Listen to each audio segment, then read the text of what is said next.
Hello दोस्तों, good evening. तो कैसे हैं आप सब। एक बार फिर से स्वागत है आपके चैनल एमएन अचीवर पर। तो हम लोग क्लास देखे थे नीति शास्त्र इथिक्स में हमने देखा था जो सिलेबस थी इथिक्स, इंटीग्रिटी और एप्टीट्यूड, जो कि हम लोगों ने 3 शब्दों के ऊपर बात किए हुए थे कि इथिक्स क्या होती है, इथिक्स, इंटीग्रिटी और एप्टीट्यूड। लेकिन जो हमारे 3 शब्द हैं, ये 3 शब्दों ने हमारा पूर्ण सिलेबस का पूर्ण रूप से विस्तारित रूप से एलिब्रेट नहीं किया हुआ था। लेकिन हमने क्या किया, इसे पूर्ण से जाना कि सिलेबस में क्या क्या समाहित चीज़ें हैं, क्या क्या कहाँ से इथिक्स ली गई है और किस चीज़ का भाग है। हमने ये भी जाना कि इथिक्स जो है वो क्या है, ये दर्शन का भाग है, फिलोसफी का एक भाग है। उसी तरह से आज हम जो बात करने वाले हैं, जो एक टॉपिक बचा हुआ था, जो कि हम लोग कहाँ तक पहुँचे थे, सौंदर्य शास्त्र।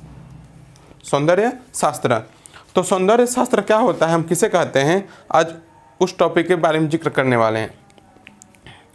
देखिए सौंदर्य शास्त्र,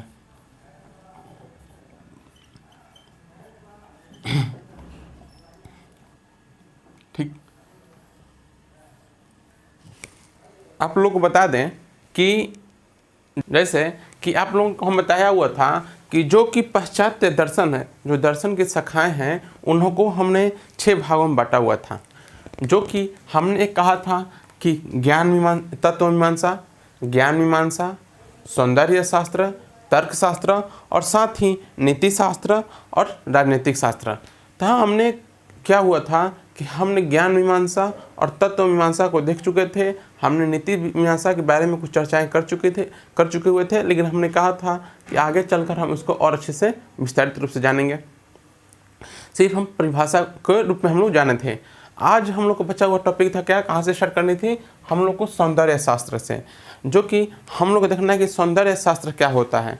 सौंदर्य शास्त्र की अगर हम परिभाषा लिखें तो परिभाषा के तौर पर हम समझ सकते हैं इसे हम लोग परिभाषा के तौर पर सौंदर्य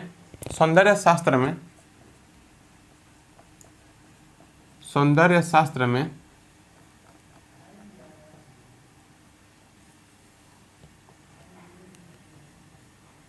सुंदरता मतलब सौंदर्य जो कि काला का हो, चाहे स्वाद का हो, काला,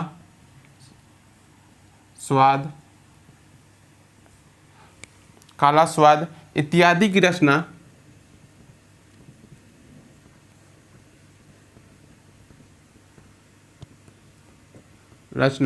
एवं उनकी प्रशंसा की प्रकृति, उनकी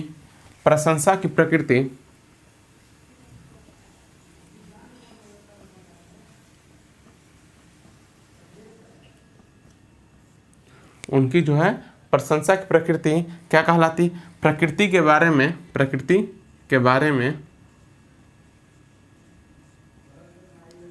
जो दार्शनिक व्याख्या होती है, हम उसी को क्या कहते हैं, सौंदर्य शास्त्र कहते हैं। दार्शनिक व्याख्या की जाती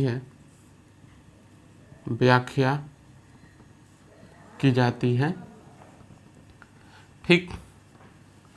क्या कहा जा रहा है, सौंदर्य शास्त्र में कला, स्वाद इत्यादि की रचना एवं उनकी प्रकृति, मतलब उनकी प्रकृति के बारे में प्रशंसा की प्रकृति की जाती है। तो और प्रकृति प्रशंसा की जाती है, साथ ही उसकी व्याख्या भी की जाती है, दार्शनिक रूप से दार्शनिक व्याख्या की जाती है। हम जानेंगे आगे चलकर कि कैसे व्याख्या की जाती है, कैसे इसे प्रश्न उठते हैं। तो जब व्याख्या की जाती है हम उसे सौंदर्य शास्त्र कहते हैं। आप लोग को पता होगा कि सुंदरता, जब हम लोग क्या कहते हैं कि कोई चित्र बनाई जाती है, जैसे हम ताजमहल का है, तो ताजमहल का एक कला है, एक कला के रूप में उसे उतारा गया है, तो हम लोग क्या करें, ताजमहल की सुंदरता कहते हैं, ठीक। एक मोनालिसा पेंटिंग आप लोग सुने होंगे, भोजपुरी एक्ट्रेस की बात नहीं कर रहे हैं हम लोग, एक मोनालिसा की पेंटिंग की बात कर रहे हैं, तो उसकी क्या हम उसकी सुंदरता की बात करते हैं, ठीक। तो उसी के साथ ही आज वही बात किया जा रहा है कि कला। अब जैसे भोजन की हम बात करते हैं, तो भोजन में क्या करते हैं, अच्छा भोजन बना हुआ है, अच्छा स्वादिष्ट भोजन बना हुआ है, वो क्या एक सुंदरता है, एक सौंदर्य है।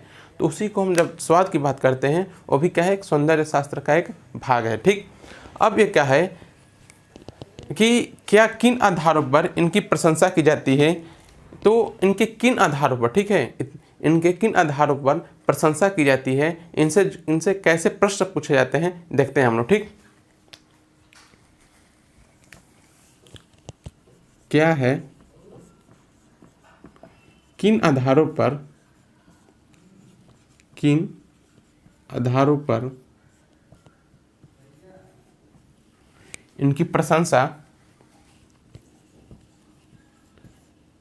इनकी प्रशंसा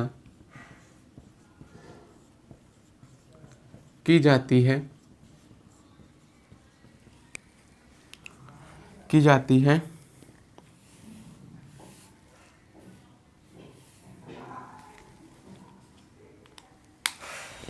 प्रशंसा क्या है, सौंदर्य शास्त्र क्या है, सॉरी से मिटाइए, फिर से लिखते हैं इसको, थोड़ा दो शब्द छूट गया है। ठीक है, इस आसान शब्दों में कहना चाहें आप लोग, इससे भी दूसरे शब्दों में कहना चाहें तो हम लिख सकते हैं सुंदरता,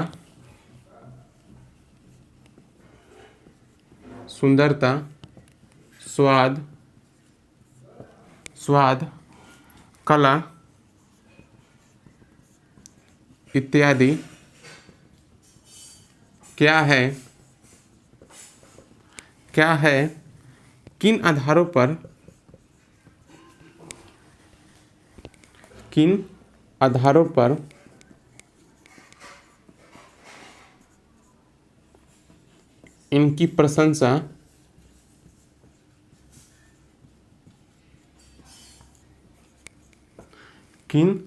पर इनकी प्रशंसा की जाती है, इत्यादि जैसे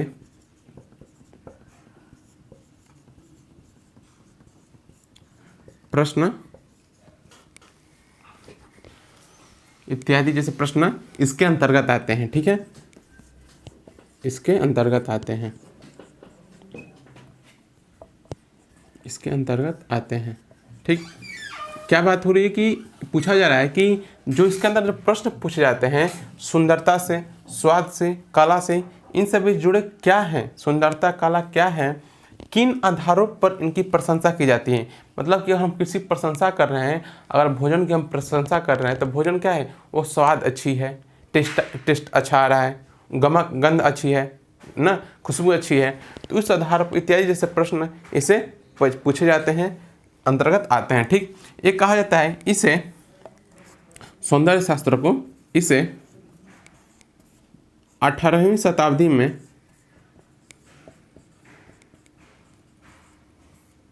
इसे 18वीं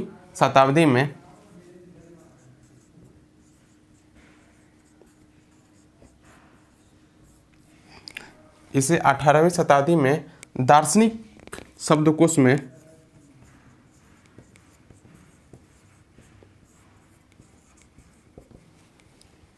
सम्मिलित किया गया।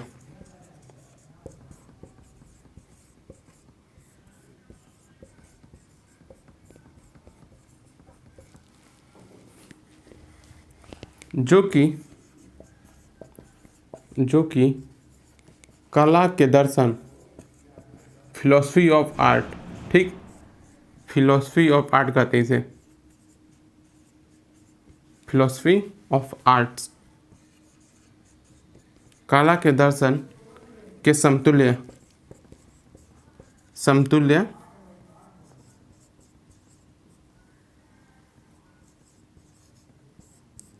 माना जाता है। ठीक है, इसे क्या होता है, दर्शन शास्त्र विभाग के रूप में कला के दर्शन, इसे क्या कीजिए, कला के दर्शन के रूप में, ठीक, फिलोसफी ऑफ आर्ट के रूप में 18वीं सदी दार्शनिक शब्दकोश में इसे शामिल किया गया। दार्शनिक शब्दकोश में सौंदर्य शास्त्र को कब शामिल किया गया था, 18वीं शताब्दी में इस सम्मिलित किया गया था, जो कि कला के दर्शन, फिलोसफी ऑफ आर्ट के समतुल्य माना जाता है। जो कला के दर्शन है वो क्या होता है कि इसके समतुल्य माना जाता है, सौंदर्य शास्त्र और कला के दर्शन एक दूसरे के समतुल्य हैं। ठीक है, यह हुआ सौंदर्य शास्त्र। अगर हम लोग जानना चाहें कि जो कि कला का दर्शन है तो इसके अंतर्गत क्या आते हैं, तो आप लिख सकते हैं philosophy of art, philosophy of art, ठीक, में कला की प्रकृति या उन अवधारणाओं को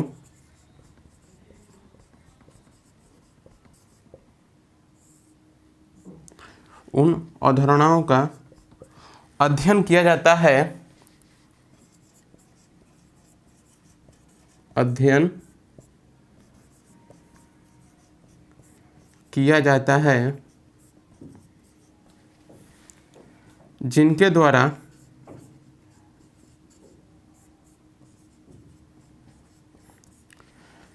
फिलॉसफी ऑफ आर्ट में कला की प्रकृति या उन अवधारणाओं का अध्ययन किया जाता है जिनके द्वारा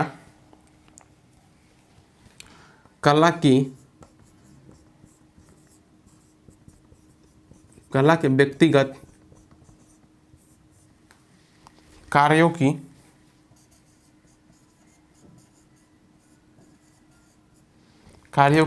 व्याख्या या मूल्यांकन किया जा सके, व्याख्या या मूल्यांकन किया जा सके, ठीक है, मूल्यांकन किया जा सके। देखिए क्या कह रहा है, फिलॉसफी ऑफ आर्ट मतलब कि कला के दर्शन, ठीक है। फिलॉसफी ऑफ आर्ट में कला की प्रकृति या उन अवधारणाओं का अध्ययन किया जाता है जिनके द्वारा कला के व्यक्तिगत की बात की जा रही है, ठीक है। यहाँ पर व्यक्तिगत बात दी गई है, ठीक है।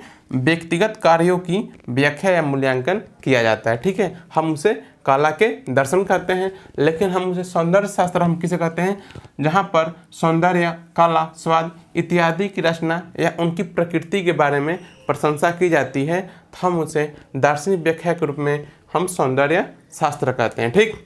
इसे लिख लीजिए। तब हम राजनीतिक दर्शन की ओर बढ़ेंगे, ठीक है। हम इसे मिटाते हैं, ठीक। अगला हमारा भाग है राजनीतिक दर्शन, ठीक।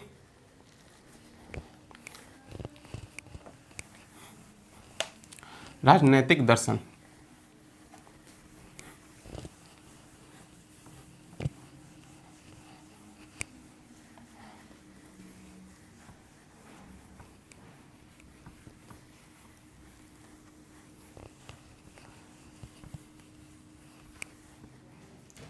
एक खुद आपके शब्दों में अगर हम शब्द पर ध्यान दें तो क्या कर रहा है, राजनैतिक, राजनैतिक, ठीक है।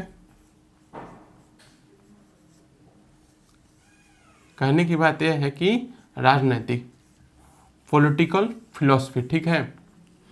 तो एक राजनैतिक दर्शन क्या कहता है कि राजनैतिक दर्शन के अंतर्गत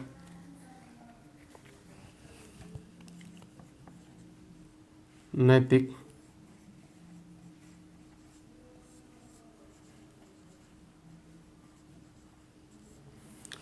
राजनैतिक दर्शन में राज्य सरकार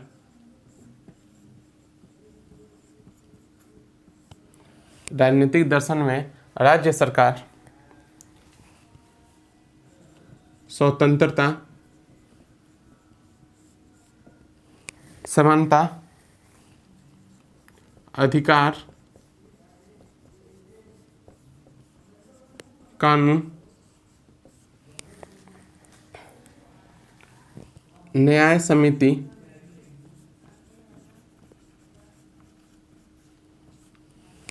राजनीतिक दर्शन में राज्य सरकार स्वतंत्रता, अधिकार, कानून या न्याय समिति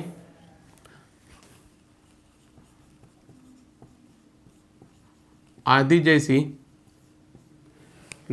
जैसी अवधारणाओं का अध्ययन किया जाता है, अवधारणाओं का अध्ययन किया जाता है, ठीक। मतलब कि हम लोग राजनीतिक व्यवस्था में क्या करते हैं कि किया जाता है, ठीक। देखिए क्या कहता है कि इसके अंतर्गत राजनीतिक दर्शन के अंतर्गत राज्य सरकार की स्वतंत्रता, अधिकार या कानून की न्याय समिति आदि जैसी अवधारणाओं का अध्ययन किया जाता है। ठीक, तो हम उसे राजनीतिक दर्शन कहते हैं। अब इसके बारे में पूछें, इनमें निम्नलिखित प्रकार के प्रश्न आते हैं। ठीक है, इसके अंतर्गत निम्नलिखित प्रकार के प्रश्नों का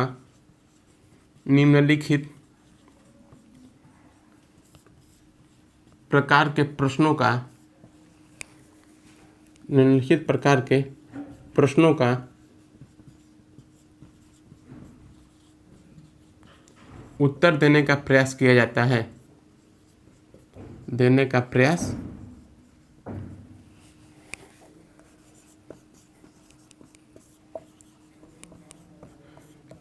है। ठीक, कैसे प्रश्न पूछे जाते हैं?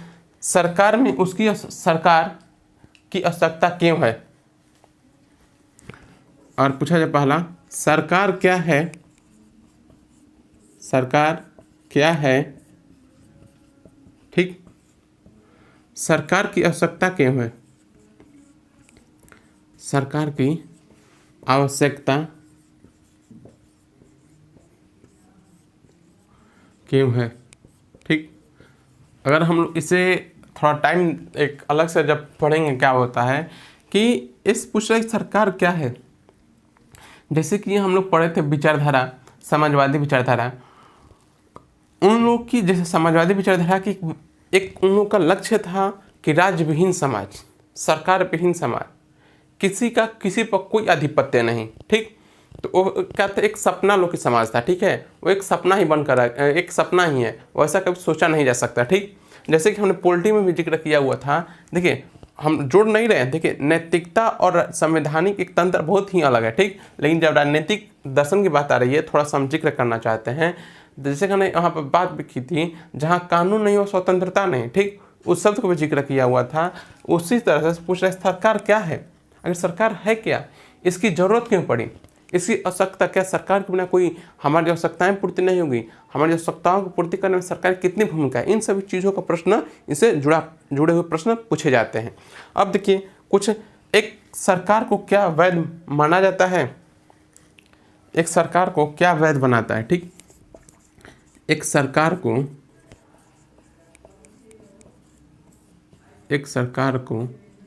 क्या वैध बनाता है? वैध मतलब कि क्या वैध ना, क्या वैध है, अवैध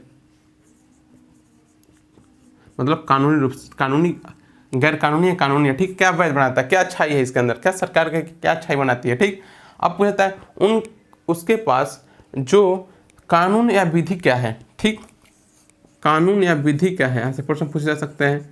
कानून या विधि क्या है? विधि क्या है? ठीक, अब ऐसे पूछ रहे हैं, एक वैध सरकार के पास प्रति नागरिकों के क्या कर्तव्य होने चाहिए? एक वैध सरकार के पास जो एक नागरिक होने के नाते ना, एक कोई वैध सरकार है, एक लोकतंत्र वैध सरकार है, साथ ही एक उस समाज के नागरिक होने के नाते, उस राज्य के नागरिक होने के नाते नागरिकों के क्या कर्तव्य होने चाहिए, क्या नागरिक के कुछ कर्तव्य होने चाहिए? तो उन सभी जैसे प्रश्न पूछे जाते हैं। जैसे कि हम लोग देखते हैं संविधान में मूल अधिकार, मूल कर्तव्य, तो उस तरह से कि नागरिकों के भी क्या कर्तव्य बनते हैं, इनसे ऐसे प्रश्न पूछे जाते हैं जो कि राजनीतिक दर्शन के अंतर्गत आते हैं। ठीक, अगर हम लोग लिखें तो एक नोट के तौर पर लिख सकते हैं आप लोग, राजनीतिक दर्शन, नैतिक दर्शन एक विषय के तौर पर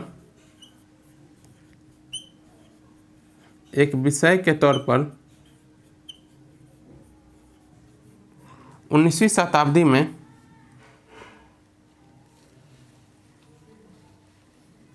राजनीतिक दर्शन, राजनीतिक विज्ञान लिखे। ठीक है, ठीक, एक जो प्रश्न है ये सभी क्या है, राजनीतिक विज्ञान से जुड़े प्रश्न है। ठीक है, राजनीतिक विज्ञान एक विषय के तौर पर 19वीं शताब्दी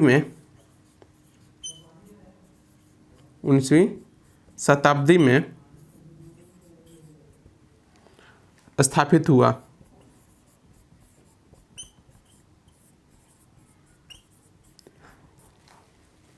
उससे पहले इससे संबंधित प्रश्न राजनीतिक दर्शन के अंतर्गत आते थे। स्थापित हुआ उससे पहले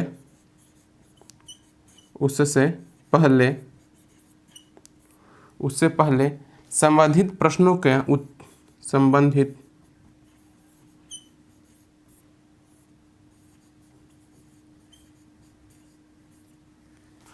प्रश्नों को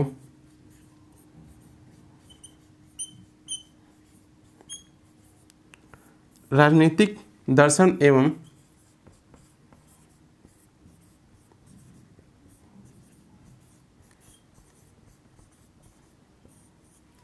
इतिहास में पढ़ा जाता था।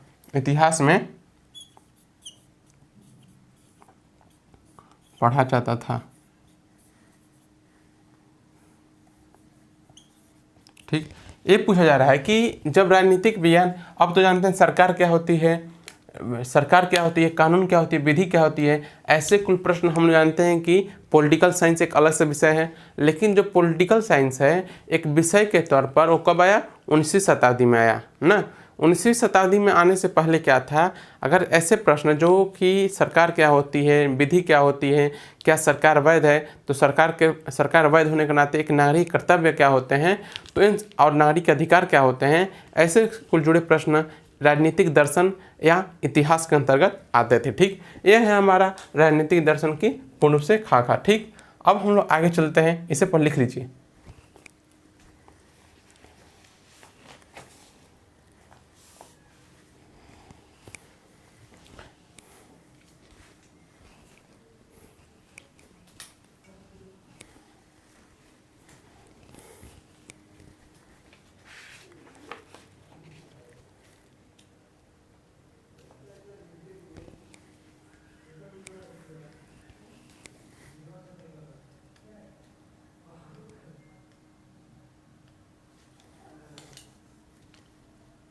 ठीक, हम इसे मिटाते हैं अब। ठीक,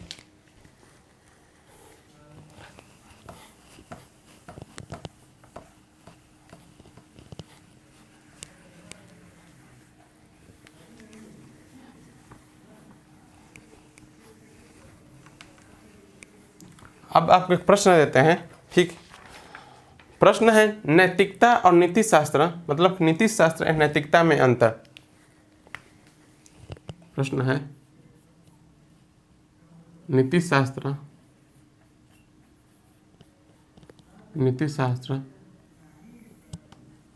एवं नैतिकता में अंतर। ठीक, तो इसे कल प्रश्न कर आइएगा। ठीक है, मतलब कि नीति और नीति शास्त्र नैतिकता में क्या अंतर है। ठीक, तो ऐसे देखा जाए तो कहीं और देखा जाए तो दोनों शब्दों में विभेद कर देखेंगे हम लोग, अंतर है कि नहीं है। कुछ लोग कहते हैं कि एक ही है, लेकिन हम उसको एक स्थापित करेंगे कि कैसे दोनों अलग अलग हैं। अगर एक क्या होते हैं, प्रश्न पूछे जा सकते हैं, प्रश्न पूछे जा चुके हैं, लेकिन उससे जुड़े अगर प्रश्न अलग से पूछे जा सकते हैं कुछ बदलाव करके, तो आप अच्छे से आंसर लिख सकें, तो हम उसके बारे में लिखवा देंगे पहले आंसर। लेकिन एक बार इस पर अच्छे से सोच कर आइएगा। इसके लिए हम कल से फिर एक बार स्टार्ट करेंगे। इसी प्रश्न अभ्यास प्रश्न के साथ स्टार्ट किया जाएगा, नीति शास्त्र एवं नैतिकता में क्या अंतर है। ठीक है, आज के लिए इतना ही, धन्यवाद।